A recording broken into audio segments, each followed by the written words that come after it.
Depois da partida do meu esposo, minha filha ficou com a nossa residência e uma fortuna em milhões de reais. Eu só recebi uma choupana deteriorada. Logo em seguida, ela me botou para fora de casa, gritando: Vai morar no meio da mata, sua inútil enrugada. No entanto, poucos dias mais tarde, o que descobri oculto naquela choupana esquecida a deixou atônita e cheia de remorsos. Antes de continuarmos, verifique se você já se inscreveu no canal e comente de qual lugar está vendo esse vídeo. Nós gostamos de descobrir o alcance das nossas narrativas. Eu sou Helena, com 58 anos, e por 30 anos pensei que minha família fosse unida de verdade. Achava que afeto e fidelidade contassem para a gente. Tudo mudou no dia em que Paulo, o pai delas, nos deixou e eu vi o quanto me enganava. Ao longo de todo o matrimônio, nos esforçamos sem parar para erguer um legado, uma moradia acolhedora e uma existência segura. Nossa filha, Cristina, foi criada com todas as necessidades atendidas e muitos luxos além disso. A abertura do testamento rolou no consultório do Dr. Mendes, um jurista na faixa dos 50, com olheiras marcadas que ajeitava os óculos o tempo todo ao examinar os papéis. Eu me acomodei em uma poltrona de couro desgastada, com as mãos agitadas no regaço, fingindo calma apesar da ansiedade. Cristina sentava perto de mim, vestida num conjunto escuro de alfaiataria imaculado e dispendioso, que eu nem conhecia. O jeito dela era tenso, como se estivesse ansiosa pela demora. Vamos iniciar a proclamação das disposições finais do Sr. Paulo Oliveira, anunciou o Dr. Mendes, limpando a garganta de forma áspera. Meu pulso acelerou. Paulo e eu vivemos 28 anos de união.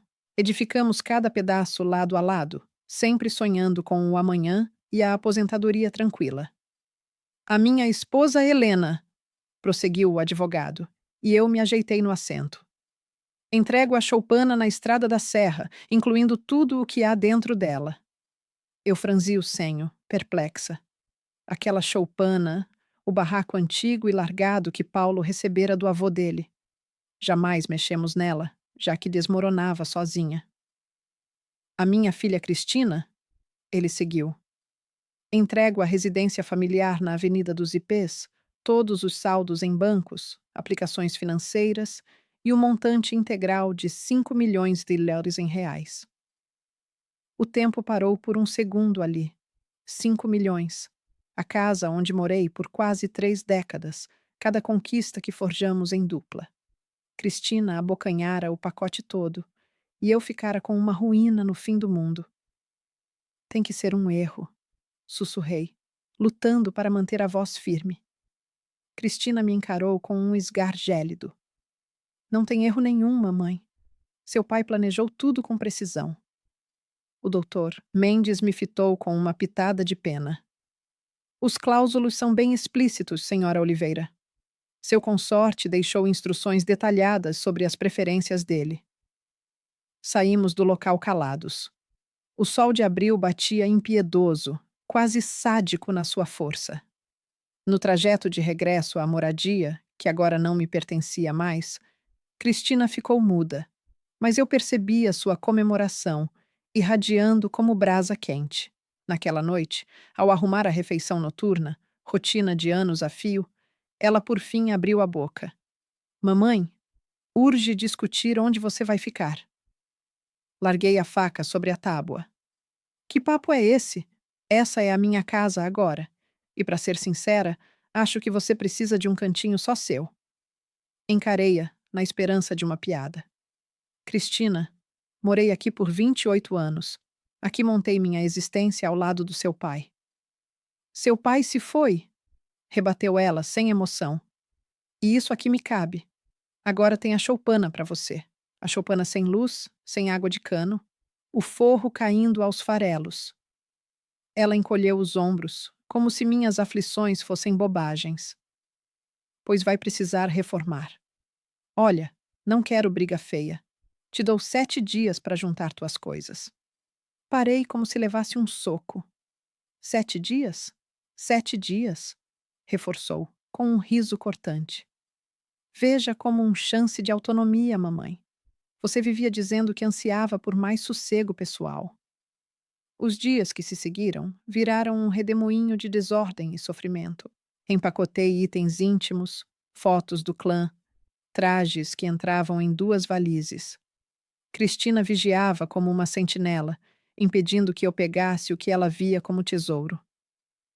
Nem pense nisso quando fui buscar o serviço de louça que sua avó me legou. Isso faz parte da casa. Era da minha mãe, Cristina. Integra minha parte. No derradeiro dia, arrastando as malas para o meu carro antigo, Cristina surgiu de vestido fresco e adornos que eu não identificava. Torço para que veja que não é rancor, mamãe, falou. Mas o jeito dela gritava o oposto. Seu pai, com certeza, tinha motivos. E o que você supõe que eram esses motivos? Indaguei, a garganta apertada. Cristina se chegou perto, e por um instante imaginei um traço de empatia. Em vez disso, o rosto dela se petrificou. Talvez porque ele enfim notou que você foi um peso morto, sempre se apoiando nele, sem nunca agregar de fato. Talvez ele queria assegurar que eu, que de fato conquistei coisas na vida, recebesse o que era justo. As frases dela me feriram como projéteis. Cristina, abandonei minha profissão para te educar. Abri mão do meu trabalho para virar dona de casa, já que você e o seu pai desejavam dessa forma. Ninguém te forçou a nada, mãe. Essas decisões foram suas. Entrei no veículo com as mãos trêmulas e acelerei, abandonando a única residência que eu havia conhecido na fase adulta. Pelo espelho retrovisor, via minha filha imóvel na portaria, sem o menor traço de arrependimento nos olhos. Ao chegar à cabana, o entardecer já tomava conta. O lugar aparentava estar em estado pior do que eu recordava. A tinta soltando, vidraças rachadas e os degraus da varanda oscilando de modo arriscado, mas era o único refúgio disponível para mim. Naquela noite inicial, estendida no piso sobre uma manta gasta, contemplando as estrelas por uma fenda no teto, solucei como não fazia desde a meninice, não só pela ausência da minha moradia, mas pela ausência da filha que eu acreditava conhecer. Como chegamos até aqui? Como a garota que eu criei e amei sem condições se tornou uma pessoa tão impiedosa? Contudo, à medida que as gotas secavam no meu rosto e o silêncio da mata me cercava, uma leve centelha de resolução começou a acender no meu interior. Se Cristina acreditava que eu me renderia, que eu desmoronaria por completo, ela se iludia profundamente. Ela não tinha noção do que me esperava naquela estrutura antiga e aparentemente sem valor. Não suspeitava que minha existência ia se alterar de forma irreversível. Os dias iniciais na cabana representaram os mais árduos da minha trajetória. Sem energia elétrica, recorria a velas e a uma lanterna envelhecida que localizei em uma caixa empoeirada. Sem abastecimento de água, era forçada a percorrer quase 1 quilômetro até um poço que ainda operava, transportando recipientes que pareciam pesar mais a cada jornada. Meus dedos, habituados ao bem-estar de uma rotina citadina, em breve cobriram-se de vesículas e endurecimentos. No entanto, o sofrimento corporal era insignificante diante do afetivo. No terceiro dia, minha irmã Sandra me contatou. O tom dela ecoava esquisito, afastado. Helena, é fato o que Cristina anda comentando? O que ela anda comentando? Indaguei, mesmo que uma parte interna já pressentisse. Ela alega que você agrediu o advogado durante a abertura do testamento, que berrou e causou tumulto por não receberem toda a herança para você. O aparelho ficou pesado na minha palma, como se fosse de metal fundido. Sandra, isso é uma invenção total. Eu jamais. Ela ainda afirma que você a tem intimidado, cobrando valores. Ameaçando recorrer a um jurista para impugnar o testamento. Isso é falsidade. Minha garganta embargou. Sandra, eu sou sua irmã. Você me conhece mais do que ninguém. Seguiu-se um intervalo extenso e sofrido. Não sei no que acreditar, Helena. Cristina soou bastante abalada ao me procurar. Ela mencionou que temia por você. Após encerrar a chamada, desabei no assoalho deteriorado da cabana e chorei até esgotar as forças. Cristina não apenas me despojou da casa, como estava meticulosamente arruinando todas as minhas conexões familiares. No dia seguinte, minha cunhada Regina anulou nosso hábito de refeições às sextas. Creio que seria bom você se isolar um pouco, Helena, para ponderar sobre tudo. Em seguida, veio minha prima Márcia, que funcionava como uma irmã para mim. Cristina comenta que você tem exagerado na bebida desde a partida de Paulo. Quem sabe não seria hora de buscar apoio? Cada conversa era como uma lâmina cravada. Cristina havia erguido com esmero uma história em que eu surgia como a antagonista.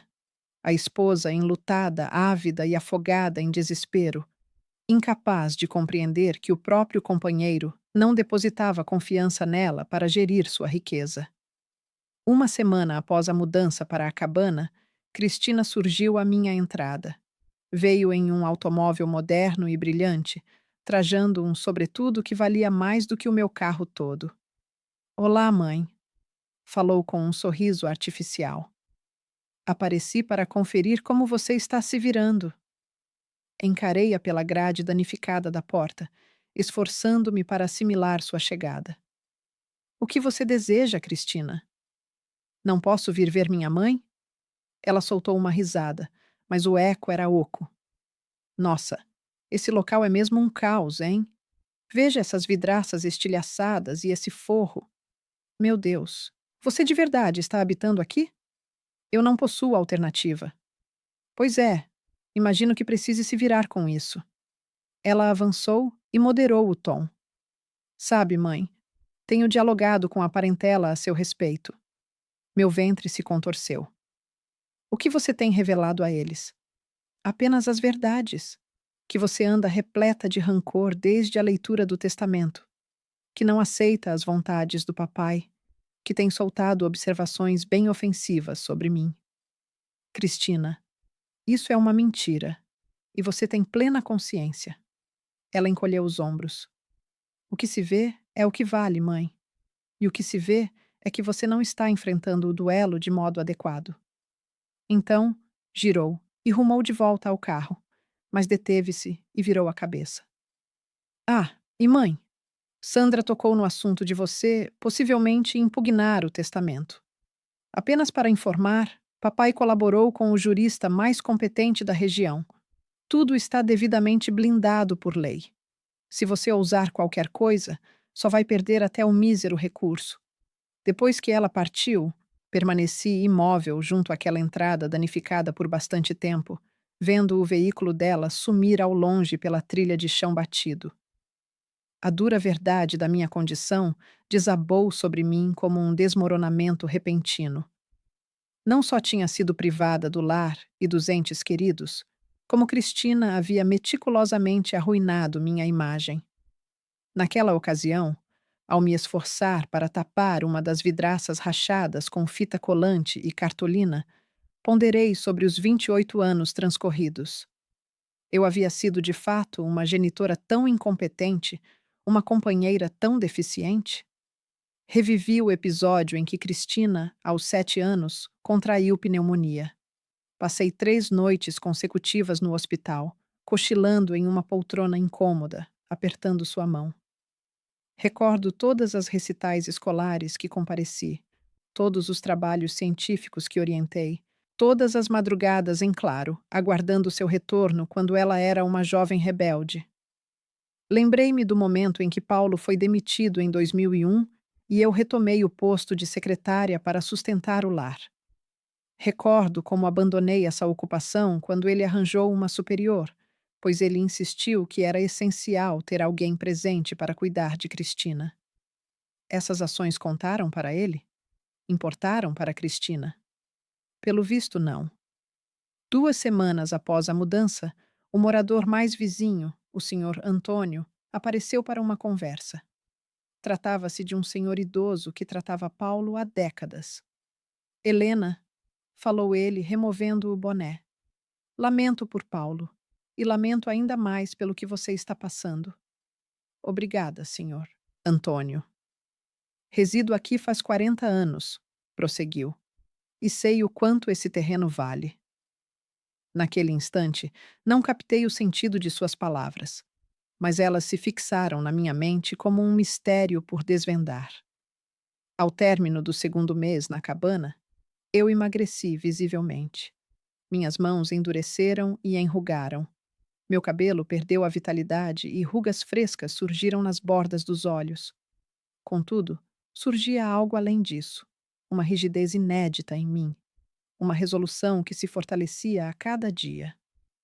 Numa madrugada, ao limpar os restos da alpendre, deparei com um item que alteraria tudo. Uma chave velha e peculiar, semi-enterrada debaixo de pranchas soltas no piso. Diferente de qualquer outra que eu conhecesse, robusta e com traços decorativos.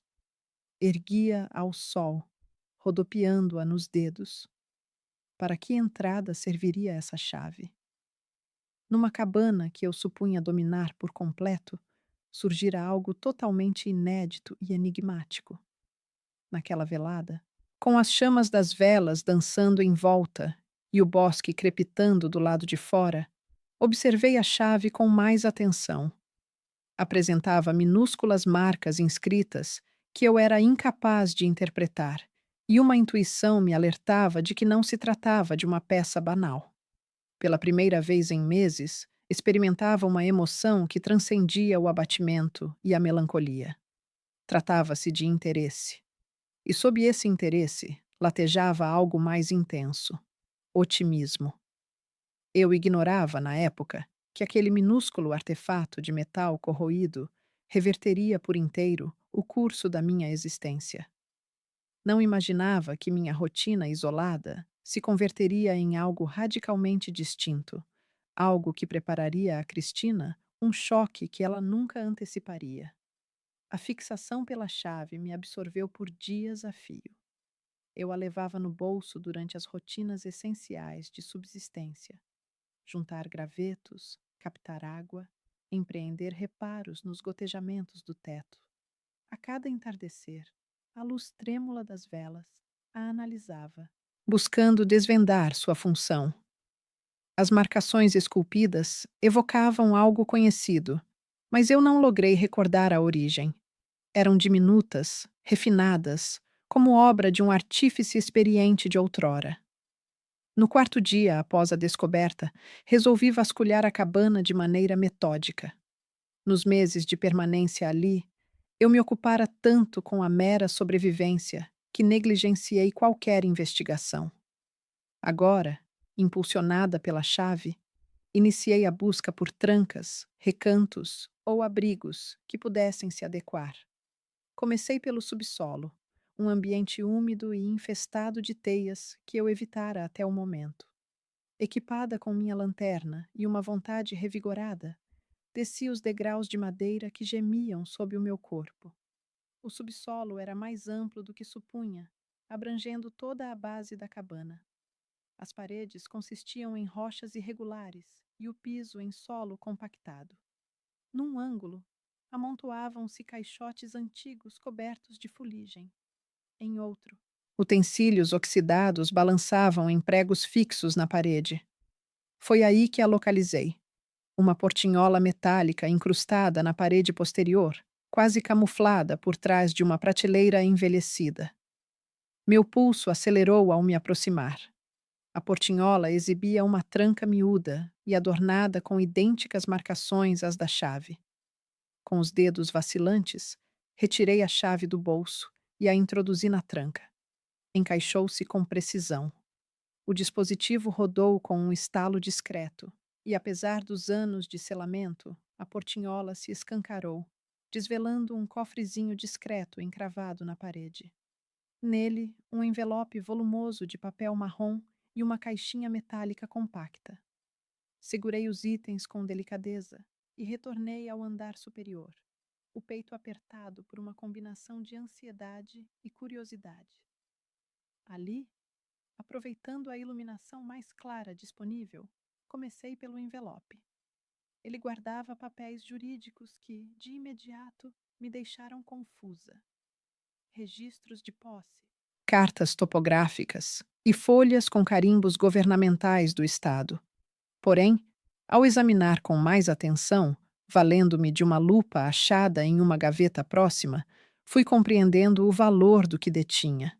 Tratava-se de concessões minerárias, autorizações para exploração em toda a área da choupana, e não só no pedaço visível, mas em 150 hectares que alcançavam as encostas. Meu pulso acelerou ao percorrer os textos. Conforme os arquivos dos anos 1930, a linhagem de Paulo mantinha essas concessões sobre o solo por diversas gerações. No entanto, o essencial era um estudo geológico fresco, de apenas 2 anos antes de Paulo partir. Nele, apontavam-se reservas expressivas de quartzo puro, além de indícios de filões com gemas semipreciosas. O que me tirou o ar foi a folha final, uma proposta de aquisição de uma empresa extratora pelos direitos de lavra. A proposta surgira meses antes da morte de Paulo, mas uma anotação rabiscada na borda revelava que ele a recusara. Aguardo a hora oportuna. Traçara ele com sua letra reconhecível. Com os dedos trêmulos de forma incontrolável, destampei a caixinha metálica. Lá dentro, uma missiva lacrada com meu nome na letra de Paulo. Minha amada Helena. Assim iniciava. Caso esteja vendo estas linhas, é porque localizou o legado que preparei para ti. Torço para que Cristina não tenha sido excessivamente dura, embora, pelo gênio dela, creio que sim. Precisei interromper a leitura para enxugar as gotas que escorriam e molhavam o papel. Imagino que estejas indagando o motivo de eu ter agido assim. Prosseguia a missiva. Por que transferi a residência e os recursos para Cristina, reservando-te esta cabana aparentemente inútil? A explicação é direta. Eu te entendo, Helena. Sei da tua robustez, da tua tenacidade, da tua habilidade em resistir e florescer, inclusive nas adversidades maiores. Cristina sempre obteve tudo sem esforço. Oferecemos o mundo em uma bandeja, e receio que isso a tenha moldado em uma figura irreconhecível, ávida, astuta, desprovida de empatia genuína pelos demais. Caso eu houvesse destinado tudo a ti de imediato, ela acharia um jeito de subtrair, por vias legais ou não. Meu fôlego ficava entrecortado ao avançar na leitura. Contudo, tu, minha querida, possuis o que Cristina jamais alcançará, uma força interna autêntica. Eu pressentia que se alguém lograria aguentar nesta cabana o bastante para desvendar essa joia, seria tu. Veja isso como uma prova derradeira, uma que Cristina não superaria. As concessões minerárias deste imóvel superam em valor a moradia e os fundos cedidos a Cristina. Ademais, representam tua autonomia, tua soberania, tua oportunidade de trilhar o restante dos dias conforme tua vontade, sem amarras a outrem. Existem outros arquivos no cofre bancário, em um cofre de segurança aberto em teu nome. O código consta no reverso desta página. Emprega-o com discernimento. Eu te amei durante todos os nossos dias compartilhados, Helena. Peço perdão por submeter-te a essa provação, mas eu confiava na tua capacidade de vencê-la. Agora, existe. Vive por nós dois. No rodapé da missiva, um código. 186. Permaneci prostrada no piso da cabana por horas, revisitando repetidamente as palavras. Paulo arquitetara cada detalhe. O testamento que aparentava tanta maldade, tanta desigualdade na essência, servira para me blindar contra Cristina e, simultaneamente, conceder-me um bem intocável por ela. Contudo, algo além em suas frases me invadiu com uma fusão de afeto e sofrimento. Ele me decifrava a ponto de prever minha vitória nessa empreitada, mas também a conhecia o suficiente para antecipar a deslealdade dela. Há quanto tempo ele percebia o potencial de tamanha frieza em nossa filha? Quando notara a transformação dela? Naquela noite, pela primeira vez em meses, não me via em pânico, não me sentia desamparada ou ludibriada. Experimentava uma sensação há tempo esquecida: empoderamento. Cristina acreditava ter me aniquilado, supunha ter triunfado, ter se desfeito da genitora que via como um peso, mas ignorava o que eu de fato recebera. Não imaginava que sua mesquinhez fora precisamente a armadilha que Paulo contava com seu fracasso. No dia seguinte, rumava ao banco na urbe. O cofre 186 abrigava mais papéis, com laudos geológicos revisados e trocas epistolares com 3 firmas mineradoras distintas, todas ávidas pelas concessões de extração. A proposta mais atual, registrada apenas 7 dias antes do falecimento de Paulo, totalizava 8 milhões de reais. Ao voltar dirigindo para a cabana, minha mente não parava de remoer sobre Cristina, sem dúvida instalada na residência que outrora pertencia a mim, dissipando os recursos que considerava sua conquista suprema. Ela ignorava completamente que sua genitora, a quem dispensara como se fosse descartável, acabara de ascender à condição de milionária, embora o instante da divulgação ainda estivesse distante. Antes de tudo, cabia a mim ponderar com precisão o modo de exercer esse recém-adquirido domínio. Uma certeza pairava no ar. Cristina havia menosprezado de forma alarmante a progenitora que a educara. As semanas subsequentes transcorreu em um redemoinho de apurações discretas. Optei por evitar ações impulsivas.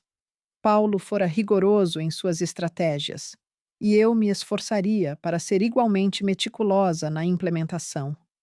Inicialmente, busquei um jurista distinto, sediado na localidade adjacente, alheio à existência de Cristina. O Dr. Rodrigues, um senhor de idade avançada e perito em concessões minerárias e negociações imobiliárias, reagiu com um brilho de curiosidade técnica ao visualizar os papéis. Senhora Oliveira, afirmou ele, reposicionando os óculos para inspecionar os documentos com maior atenção. Isso representa algo notável. Seu consorte preparou uma documentação imaculada nestes arquivos. Essas concessões minerárias são autênticas e desvinculadas por completo de qualquer outra sucessão. O que isso implica de fato? Implica que, apesar de sua herdeira ter recebido a moradia e os fundos, essas concessões minerárias permanecem autônomas. Elas figuram exclusivamente em seu registro e não admitem impugnações ou pretensões de terceiros. Uma sensação de tranquilidade invadiu meu ser. E quanto às propostas das firmas extratoras, doutor? Rodrigues exibiu um sorriso amplo. Elas são plenamente válidas. Aliás, tenho familiaridade com 2 delas. Ambas ostentam credibilidade impecável. Contudo, senhora Oliveira, priorize uma análise geológica imparcial antes de qualquer resolução. Os valores das gemas semi-preciosas escalaram de maneira expressiva nos anos recentes. Atendendo à sua orientação, engajei um geólogo autônomo para realizar uma perícia própria do terreno. O doutor Castro, um profissional na faixa dos 50 anos, com barba encanecida e olhar faiscante ao discorrer sobre cristais e elementos telúricos.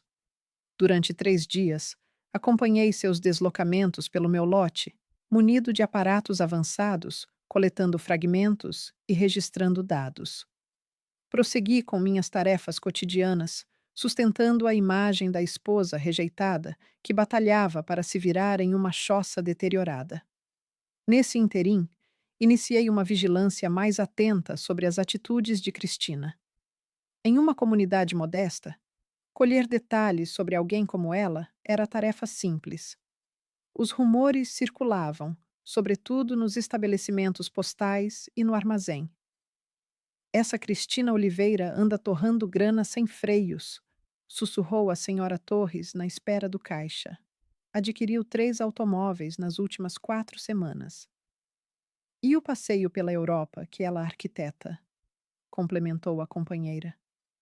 2 meses em pousadas de luxo deve sangrar o orçamento. Uma parente minha labuta na relojoaria da Praça Central, prosseguiu a senhora Torres. Afirma que Cristina frequentou o local em 4 ocasiões para adquirir adornos que superam meu rendimento de um ano inteiro. Absorvi esses relatos com uma atração crescente. Cristina agia precisamente como Paulo antecipara, dilapidando os bens sem qualquer visão de longo prazo. 7 dias após, o Dr. Castro apresentou sua análise. Seu sorriso expandira-se ainda mais. Senhora Oliveira, esse imóvel constitui um verdadeiro filão. As veias de quartzo se estendem amplamente e exibem pureza superior. Mas há algo ainda mais empolgante. O que mais detectou? Ametistas. Abundantes ametistas de calibre joalheiro e, além disso, um achado superior. Turmalina esmeralda. As variedades localizadas indicam reservas substanciais. Eu possuía pouca noção sobre gemas, mas o semblante do Dr. Castro sinalizava que se tratava de algo excepcional. Deveras excepcional. Qual o montante em jogo? Indaguei, esforçando-me para soar instável. De forma cautelosa, estimaria que as licenças de lavra valham de 12 a 18 milhões de reais, quiçá superior caso as reservas de turmalina se revelem tão vastas quanto imagino. Milhões de reais, quase o quádruplo do que coubera a Cristina na herança. E essa era uma projeção moderada. Naquela velada, enquanto consumia minha refeição modesta sob a claridade de uma vela, não resisti a um sorriso. Paulo compreendera perfeitamente suas intenções. Ele convertivera minha suposta desgraça na triunfo mais grandioso de minha existência. Todavia, minhas pesquisas não cessaram aí. Passei a monitorar com maior afinco as ações de Cristina, movida não por amargura, mas por um interesse tático. Numa tarde, ao efetuar transações rotineiras no banco, captei um diálogo deveras revelador. Cristina ocupava o balcão vizinho ao meu, e seu timbre ecoava de modo a tornar a escuta inevitável. Quero remeter outros 60 mil para minha carteira de aplicações, declarava ela ao atendente. Além disso, solicito dados sobre financiamentos lastreados na minha sucessão como aval. Estou com despesas consideráveis batendo a porta. Empréstimos antecipados sobre a herança dela. Isso indicava que ela já consumia mais recursos do que dispunha no momento. Após sua saída, aguardei uns instantes antes de me dirigir ao mesmo atendente. Tratava-se de um jovem inexperiente, aparentando estar um tanto atarefado em sua função recém-assumida. Desculpe, comentei em tom ameno, mas aquela senhora que acabou de ir embora não seria Cristina Oliveira? Suspeito que ela faça parte da minha família. Ah, sim. A senhora Oliveira tem frequentado o banco com intensidade nos últimos tempos, realizando diversas operações. Operações? Bem, não cabe a mim discutir os negócios de outros correntistas, replicou ele, embora logo se aproximasse, como quem revela um segredo intrigante. Mas, confidencialmente, jamais presenciei alguém dissipando fortuna com tal velocidade, retiradas substanciais quase diárias. Tal dado se mostrava precioso. Cristina não se limitava a esbanjar o patrimônio de Paulo. Prosseguia a um compasso imprudente. Poucas noites adiante, ao examinar novamente os papéis de Paulo pela incontáveis vez, deparei-me com um detalhe previamente desconsiderado. Uma anotação breve rabiscada à margem de um relatório geológico envelhecido. Cristina carecia de tolerância para o que de fato conta. Buscava sempre prazer instantâneo. Já Helena, ao contrário, compreende a importância de aguardar a oportunidade ideal. Paulo captara a essência da nossa filha com mais acuidade do que eu supunha. Ele identificara sua impulsividade, o anseio por posses imediatas e explorara essa vulnerabilidade em seu desfavor. No dia seguinte, resolvi dar um pulo até o centro urbano. Há semanas eu não deixava a fazenda, salvo para aquisições indispensáveis. Intrigava-me saber como Cristina lidava com sua fortuna recém-adquirida. Localizei-a na boutique de vestuário mais sofisticada da região, provando um sobretudo que, sem dúvida, superava em custo tudo o que eu investira em trajes nos últimos 5 anos. O que me diz deste aqui? Indagou a atendente, rodopiando diante do espelho. É para a minha ida a Paris no mês que vem. Fica maravilhoso em você, senhora Oliveira. Elogiou a vendedora com bajulação. E dispomos de calçados que harmonizam à perfeição. Escondida atrás de um cabideiro de vestidos, observei-a sem ser notada. Seu modo de agir era eloquente. Adquiria itens de forma obsessiva, optando pelos mais onerosos, sem indagar valores. Parecia uma tentativa de suprir alguma lacuna, como se a opulência pudesse aplacar um vácuo inconsciente. Ao deixar a loja carregando 4 bolsas volumosas, mantive-me a uma distância cautelosa. Seu destino seguinte foi uma agência de turismo, onde dedicou mais de 1 hora a arquitetar o que aparentava ser uma escapada luxuriosa. Em seguida, dirigiu-se a um escritório de imóveis. Através do vidro, avistei-a folheando álbuns de imóveis que, evidentemente, excediam suas possibilidades, ainda que com a herança. Era ao mesmo tempo cativante e melancólico. Cristina procedia como quem acertara na loteria sem noção de administração de bens abruptos. Tomava resoluções precipitadas que a conduziriam à bancarrota em pouco tempo. Naquela noite, de regresso à chalé, elaborei contas elementares com base nas observações e relatos colhidos. Cristina dissipava em torno de 70.000 ronles mensais. Nesse passo, seus 5 milhões se esgotariam em menos de 6 anos, ignorando os encargos de juros em dívidas prováveis. Paulo acertara em cheio. Cristina faltava em autodisciplina e discernimento para gerir fortuna autêntica, mas eu possuía tais qualidades. Com as chamas das velas dançando em torno e o bosque murmurando na noite além, cheguei a uma resolução. Chegara o instante de concretizar meus direitos sobre os minérios, porém sob minha diretriz, em minhas condições e no timing exato. Cristina receberia seu choque, mas antes experimentaria sua derrocada. 6 meses após me instalara na cabana, minha existência transformara-se de formas inimagináveis. Havia negociado os direitos minerais com a mineradora mais idônea por 14 milhões de reais, após tratativas meticulosas que asseguraram royalties vindouros. Contudo, preservava uma rotina modesta, ao menos superficialmente. Continuava habitando a cabana, agora com energia elétrica e hidráulica introduzidas de modo discreto. Exteriormente, o local mantinha a aparência de abandono, conforme Cristina imaginaria. Mas internamente realizei ajustes refinados para minha comodidade. Meu advogado, Dr. Rodrigues, organizara os fundos de modo a blindá-los e diversificá-los integralmente. Contava com meios bastantes para uma existência plácida até o fim e sobras consideráveis. Mas o que superava o aspecto financeiro era a retomada do domínio sobre minha própria trajetória. Enquanto isso, acompanhava de perto o curso inevitável da existência de Cristina. Minhas conexões informais na urbe ganhavam credibilidade conforme as pessoas passavam a idosa abandonada pela filha impiedosa, uma figura digna de pena aos olhos dos outros. O que chegava aos meus ouvidos era precisamente o que eu previa, mas o ritmo acelerado do colapso de Cristina ainda me deixava atônito. Ela havia se desfeito de 2 dos automóveis que adquirira recentemente.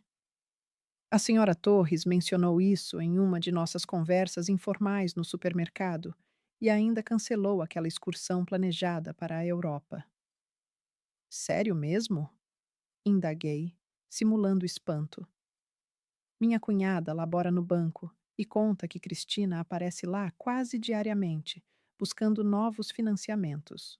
Pelo visto, ela já acumula mais de 300 mil reais em débitos. 300 mil em apenas 6 meses.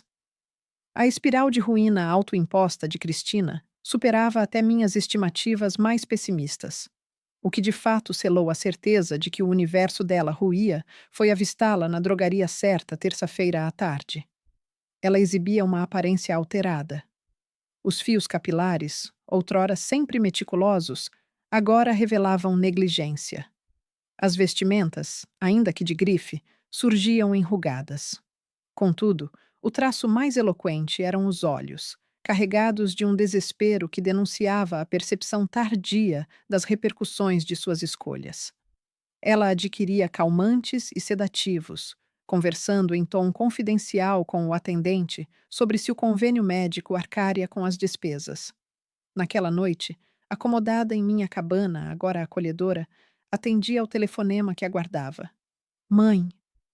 A entonação de Cristina ecoava frágil, exposta, como nos tempos remotos da infância dela. Oi, Cristina. Mãe, urge uma conversa. Posso te visitar? É crucial. Contemplei pela vidraça a densa penumbra da mata, envolto em uma serenidade inusitada. Sem dúvida.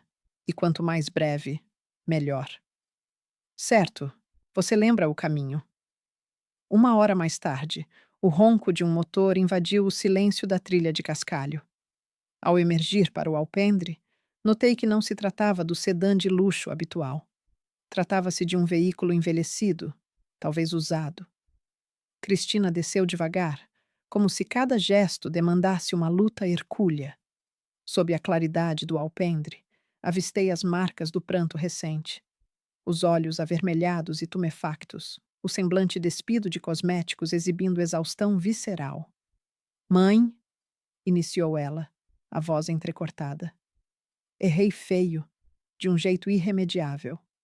Mantive o silêncio por instantes, fitando-a fixamente, relembrando as ocasiões em que ela recorria a mim na juventude com dilemas, e como esses apelos evaporaram ao ingressar na universidade, optando por me descartar.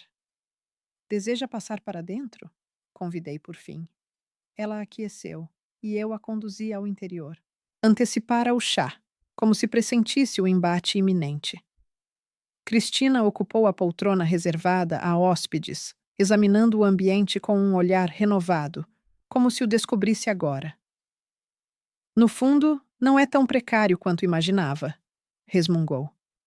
Você promoveu algumas reformas. Fiz o possível com o que tinha. Um pesado mutismo se instalou, enquanto ela retorcia os dedos no regaço.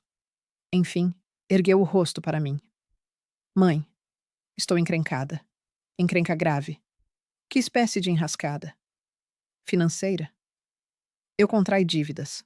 Muitas dívidas, além da minha capacidade de quitação. Qual o montante? Perto de 500 mil. O sussurro mal se ouvia.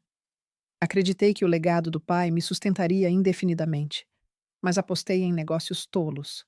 Adquiri itens supérfluos e caros. Esbanjei sem critério. As taxas dos créditos me asfixiam. Encarei aquela que fora minha pequena, a criança que eu nutria, agora transmutada em uma estranha. Porém ali, em minha modesta morada, livre da altivez pretérita, entrevia traços da jovem que outrora existira. E o que espera de mim? Indaguei com mansidão. Preciso de seu socorro, mãe. Reconheço que não o mereço. Fui odiosa contigo, mas és o único laço familiar que me resta. Lágrimas escorreram por seu rosto, e por um instante o peito se comoveu. Era, afinal, minha prole. A garota que eu educara e amara sem reservas, apesar das feridas que infligira. Cristina, pronunciei com tranquilidade. Há 6 meses, ordenaste que eu me isolasse na selva. Rotulaste-me de inútil e decrépita.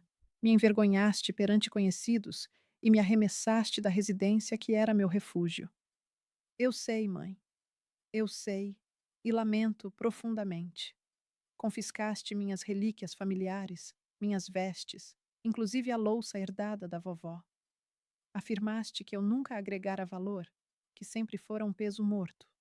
Cada frase soava como um golpe, visível na contração de seu corpo diante de cada acusação de sua barbaridade. E presentemente, prossegui, apareces nesta choça que julgavas imprópria, suplicando auxílio. Explica, Cristina, o que se alterou? Subitamente, torno-me uma genitora decente por causa de grana. Não, mãe, não se resume a isso. Enxerguei minha conduta. Tive oportunidade de refletir, de compreender como maltratei a única alma que me devotou amor absoluto. Suas expressões pareciam autênticas, e uma fração de mim cedia. Queria confiar nelas. No entanto, aquela parte de mim que havia padecido em segredo durante meses, que fora rebaixada e largada à própria sorte, recordava com nitidez a agonia que sentira. Sabe o que descobri vivendo neste lugar, Cristina? Indaguei. Descobri que sou capaz de me virar sem você. Descobri que não dependo da validação alheia para me sentir digna. Descobri que, por vezes, aqueles que nos ferem mais profundamente são os que menos merecem nosso apoio. Mãe, por favor, eu te reembolso. Assim que eu ajeitar minhas finanças, eu te devolvo cada centavo que você me adiantar, acrescido de juros. Com qual grana você pretende me quitar isso, Cristina? Pelo que observei, você dissipou quase toda a herança, o que te leva a crer que pode saldar débitos de 500.000? Ela calou-se, pois as duas sabíamos que não havia réplica possível. Ergui-me e dirigi-me à janela, fitando a treva exterior. Por longos meses, eu havia sonhado com essa cena. Eu havia idealizado o instante em que Cristina regressaria de joelhos, suplicando auxílio. Nas minhas ilusões, eu seria rígida, implacável, servindo-lhes uma dose do seu próprio veneno. Contudo, agora com ela presente, testemunhando seu colapso real e seu desespero palpável, minhas emoções se revelavam mais intrincadas do que previra. Mãe, sua voz implorava. Agora entendo que não tenho o direito de solicitar nada, mas se eu não arranjar esse valor, perderei absolutamente tudo. A casa, o meu consultório jurídico, o pacote completo. Voltei-me para encará-la. E por que isso haveria de me preocupar, Cristina? Quando você possuía tudo e eu nada, você se importou com o meu sofrimento? Não, murmurou ela, inclinando a cabeça. E me detesto por isso. O instante decisivo chegara. A hora em que eu precisava escolher que mulher desejava me tornar. Poderia agir como Cristina agira comigo. Dura, sem piedade, desprovida de empatia. Ou poderia encarnar a versão que Paulo enxergara em mim. Resiliente, mas também apta a perdoar quando justificado. Cristina, declarei por fim, vou te propor um acordo, apenas um. Seus olhos brilharam com uma expectativa ávida e frágil. Vou te auxiliar com as dívidas, mas não de graça, e sim como um adiantamento, sob condições bem definidas. O que for, mãe, eu concordo com tudo. Sorri, embora não fosse um sorriso afetuoso. Você nem escutou as cláusulas ainda. Sentei-me em frente a ela, examinando seu rosto enquanto aguardava, mesclando otimismo e apreensão no olhar. Por meses, eu havia visualizado esse encontro, e agora, com ele se concretizando, uma serenidade profunda me invadiu, algo que não sentia há anos. Aqui vão as minhas exigências, iniciei, com a voz resoluta e nítida. Vou te adiantar 600.000 Hollies para liquidar as pendências e te oferecer uma folga modesta para recomeçar. Mãe, isso supera minhas expectativas. Ergui a mão para interrompê-la. Ainda não acabei. O adiantamento incidirá 5% de juros ao ano, com quitação em 10 anos. Isso é bem mais favorável que qualquer instituição financeira. Ela assentiu com urgência. Eu topo. Evidentemente, eu topo. Mas existem outras estipulações. Ao longo dos próximos 5 anos, você elaborará para mim. Virá aqui todos os sábados e me auxiliará nas tarefas de conservação do imóvel, na faxina, no que eu demandar, sem queixas ou evasivas. Notei uma sutil alteração em sua expressão, mas ela aqueceu. Tudo bem. E em cada visita, você se dirigirá a mim com cortesia, sem as observações depreciativas ou paternalistas que você me impôs outrora. Você me tratará como a genitora que sempre representei, não como o peso morto que você resolveu que eu era. Sim, mãe. Por último, ergui-me e aproximei-me da minha mesa de trabalho. Quero que redija uma missiva, um mea-culpa integral por todos os agravos que me causou, não destinada a mim, mas ao seu amadurecimento pessoal. E exijo que a declame em voz alta para o clã inteiro no próximo encontro natalino. Cristina empalideceu. Mãe, isso é degradante. Degradante? Retruquei, cravando o olhar no dela. Você considera degradante precisar se penitenciar por ter rebaixado sua própria mãe, por me echar da minha própria moradia e por disseminar falsidades sobre mim perante o parentela? Ela desviou os olhos, corada de vergonha. Não, você está certa. Eu farei. Ótimo. Então selamos o pacto. No dia seguinte, enviei o montante para a conta dela. Observar seu alívio ao saldar as obrigações me proporcionou uma sensação peculiar de realização, não por prazer em socorrê-la, mas por ter tomado as rédeas totais da conjuntura. No primeiro sábado em que apareceu para auxiliar, Cristina surgiu trajada com calça jeans e uma blusa básica, algo que eu mesma não vestia há tempos. Despojada de suas vestes luxuosas e de sua pose altiva, ela evocava a filha de outrora em minha memória. O que você quer que eu execute? Indagou, com um tom reverente pela primeira vez em anos. Preciso de ajuda para arejar o depósito dos fundos. Estou rearrumando uns itens. Laboramos em mutismo na hora inicial.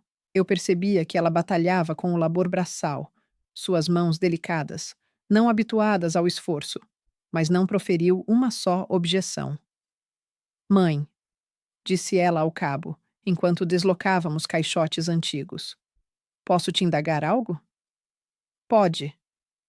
Como você conseguiu juntar o valor para me devolver? Não consigo compreender como você consegue guardar tanto, morando, morando, morando em condições tão precárias. Terminei a frase por ela. Ela ficou vermelha. Não era isso que eu pretendia expressar. Sorri, porém não com maldade dessa vez. Cristina, existem diversos aspectos da minha vida que você jamais conheceu. Inúmeros detalhes que você nunca se deu ao trabalho de indagar. Naquela tarde, após a partida dela, acomodei-me na varanda reformada, tomando chá e contemplando a mata que, agora eu tinha certeza, guardava o meu tesouro. As árvores murmuravam ao sabor do vento vespertino, e depois de tanto tempo, experimentei uma serenidade total pela primeira vez. Os meses vindouros formaram uma rotina estável. Cristina aparecia todas as sextas, laborava sem queixas e, aos poucos, passamos a trocar diálogos autênticos, longe das trocas rasas de outrora, mas discussões francas sobre a existência, sobre falhas, sobre o que de fato contava. Num sábado outonal, enquanto recolhíamos as folhas caídas, ela me pegou de surpresa com uma indagação franca. Você vai me absolver de verdade um dia, mamãe? Interrompi o movimento, encostando no cabo da minha enxada. Cristina, a absolvição não é um troféu que eu distribuo ou nego. Surge de modo espontâneo quando percebo transformações genuínas. E você as percebeu? Transformações autênticas? Fixei o olhar nela. Essa senhora madura, que havia reencontrado a modéstia pelo caminho mais árduo. Sim, eu as percebi. Mas o essencial é que creio que você também as percebeu. Vi-a secar uma lágrima. Sinto-me tão envergonhada pela mulher que fui antes. Não cultive vergonha pelo que passou, Cristina. Aproveite-o para aprimorar o porvir. O Natal surgiu e trouxe consigo o primeiro encontro familiar após o meu afastamento.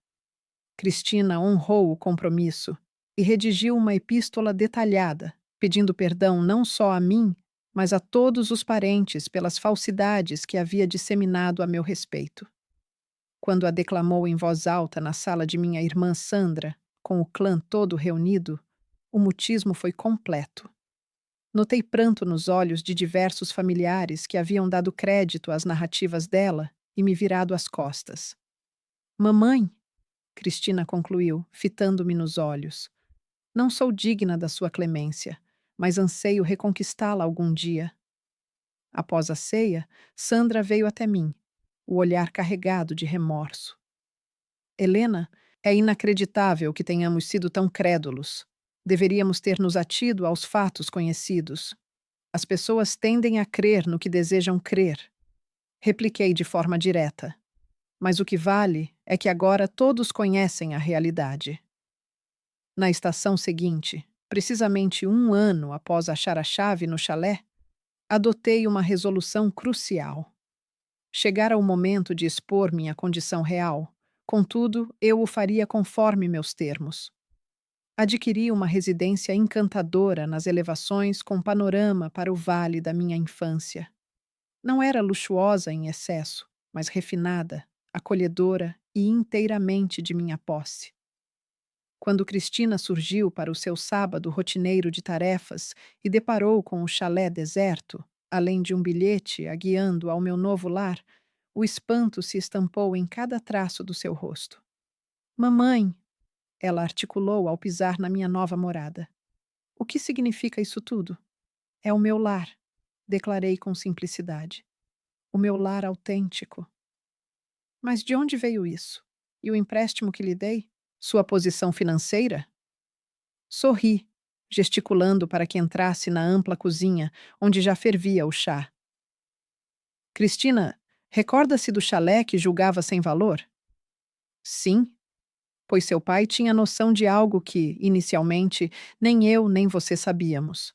Aquela propriedade abrigava concessões minerais de imenso valor, de valor incalculável.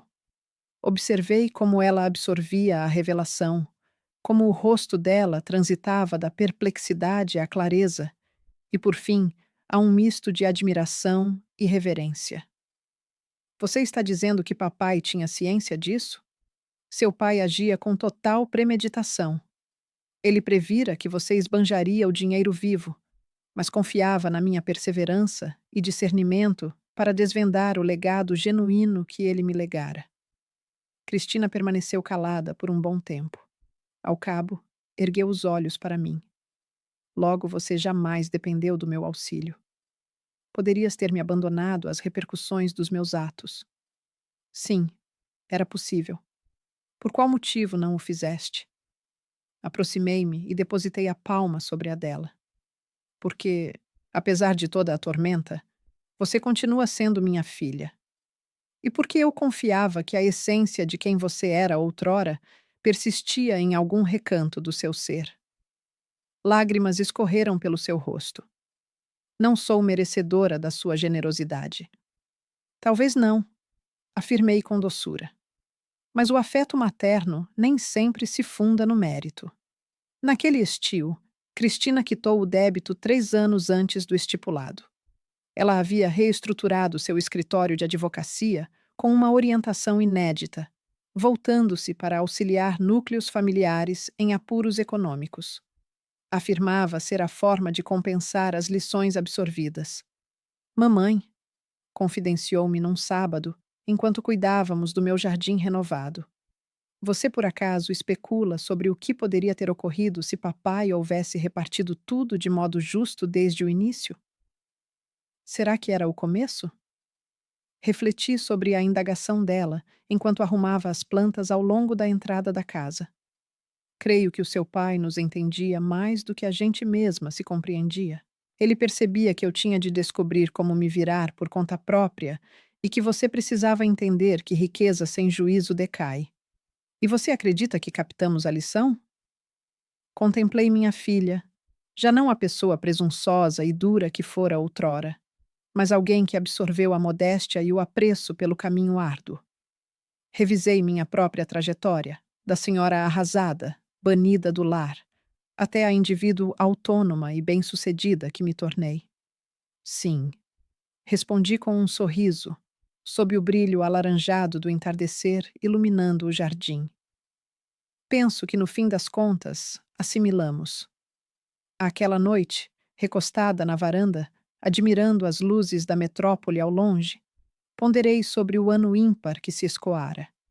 Perdi uma moradia, mas encontrei uma verdadeira residência. Perdi uma herdeira que me desdenhava e conquistei o apreço de uma prole que soube me estimar. O celular vibrou, cortando minha meditação. Tratava-se de Cristina. Mamãe, vim só desejar boa noite e expressar minha gratidão. Por qual motivo? Por persistir comigo, por enxergar em mim o que eu própria ignorava. Ao encerrar a chamada, permaneci ali no silêncio noturno, me sentindo mais plena do que em muito tempo. Paulo acertara em cheio. Eu possuía uma força que ninguém imaginava, nem eu. E por vezes, o triunfo supremo não reside em alcançar o desejado, mas em constatar que já se detinha o essencial para a contentamento. Pois bem, se essa narrativa te cativou, clica já no vídeo seguinte que surge na tela, pois nele rola uma trama de deslealdade e reviravoltas como jamais presenciaste.